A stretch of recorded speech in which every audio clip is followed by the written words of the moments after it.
Parkinskida joylashgan Golden House Novostroykasidan 5 xonali 130 kvadratli xonadonni sizlarga obzor qilib ko'rsataman.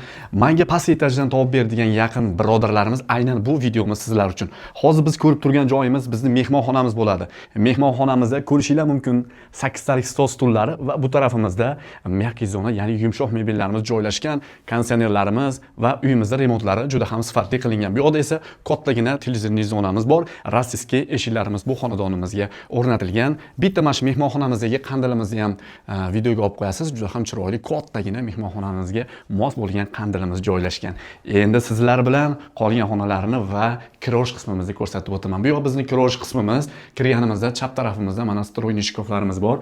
Bu yoqda esa kafellarimiz, ya'ni to'pli pollarimiz ham bor. Kattagina oynali zonamiz bor. Ko'rishinglar mumkin. Kirishimiz bilan bu yoqda chiqib ketishimizda bemalol o'zimizga qarab chiqib ketsak bo'ladi.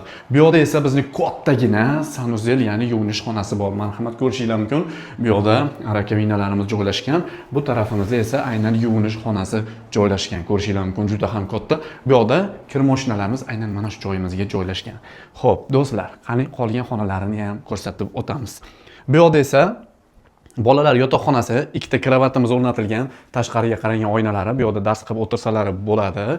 Bu yoqda mana kitob javonlarimiz ham joylashgan. Bu yoqda esa shkaf qismimiz bor. Patologlarimiz ham juda ham baland do'stlar. Xo'p, yana bitta bu yoqda oshxona qismimizga kiramiz.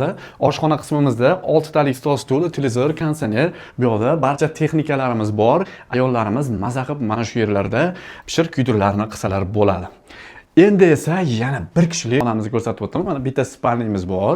Biralari bu yoqda ofisni qilib foydalansalar ham bo'ladi. Shkaf qismlari ham bor, ko'rishinglar mumkin.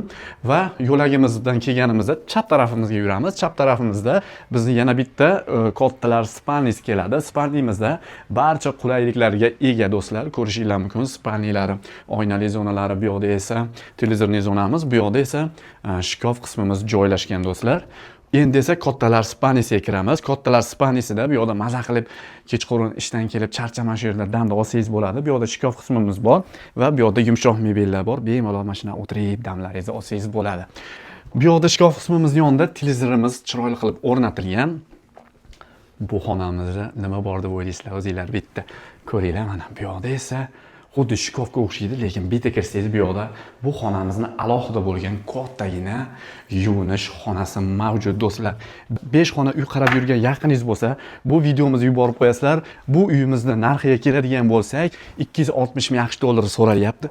Yana joyida, chiroyli narxlarda baraka qilamiz.